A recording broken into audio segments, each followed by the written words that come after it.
The Resurrection by Ernest aka Thomas Blacken, aka the Reanimator, aka whatever. And whatever inspired by aka Isaac Green aka Ikena. For the 5-year-old errant who ahead of his time asked about clones, robots, and computers, beings, and portals. Oh, and about reanimation, aka the resurrection. So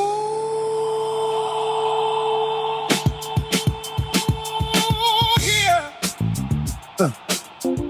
I lay here where she brings me out of my genesis, and I think of that abstract talk of heaven, where man seeks everlasting life. The cure he lives is in pursuit of. That policy is an insured immortal, his nostrum anchor against the maggot's foot.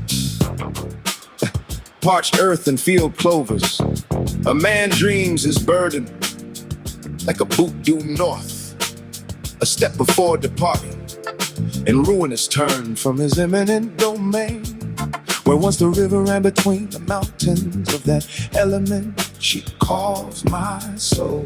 There is no runes need telling of the full rot, no bones or spread entrails of the goat or wire bird's blood. The prophecy I'll end. It is all the same eventuality, sans God, since we lost Eden.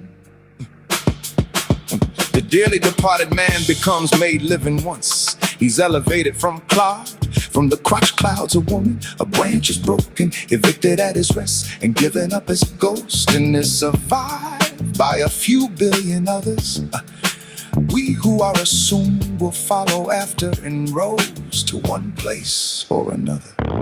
The preacher calls it a God farm, ants seated with the plow by bulls and oxen of the field, calyxes and struts, I-beams and splinters, the seed driven towards root, where she will become waterlogged as tubers.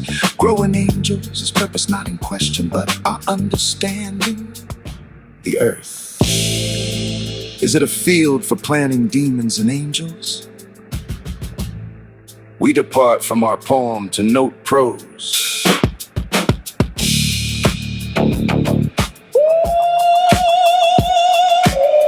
We depart from our poem to note prose. Oh.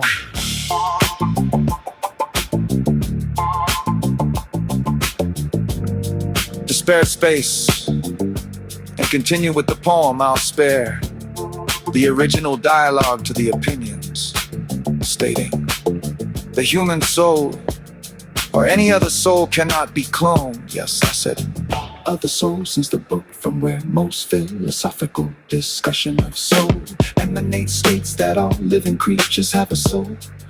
A soul is a body of experience. Two souls split from the same seed or twine cannot share the same soul or body of experience. The clone of, let's say, a Hitler cannot be Hitler because his experiences would depart from its source and have experiences independent of Hitler. The same as a twin becomes separate souls because of having experiences independent of each other. Example, Eve, it appears, is a clone of Adam from his rib. Yet, the woman had enjoyed a separate soul from Adam as having a set of experiences and will of her own. How does this relate to an afterlife experience? Truth is our experiences die with us. Death is the cessation of memory and continual experience. The heaven we seek is not some mystic ascension of a protoplasmic element transporting these experiences, but rather our individual experiences is remembered by a host computer we call God, which we hope to hold our experience in stasis. If we find His favor, life is in the bag. Christ said, "Fear not those who can kill the body, but cannot kill the soul." The soul on its own as experience cannot live without a body, which is a machine for the processing of experiences. Should the body be destroyed and our memory held in stasis, so we are remembered in our entirety by God, then it is just a matter of manufacturing of another biomechanical house of bone, marrow, and nerves for the downloading of our experiences past, to bring us to animate life again, to resume our life and home. Think of death, austere in its design, corrupting the wood rot once full of paper. Those atoms, yes, shall fall apart, rising towards and past the space station, particle by particle, gathered at the foot of judgment.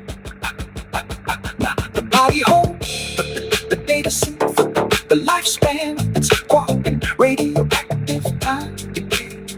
It's time saved with the master, the source saved, the store here, in tables waiting to be verified, in compliance with this code, into an allocated space, transferred to the marrow, and the download is complete.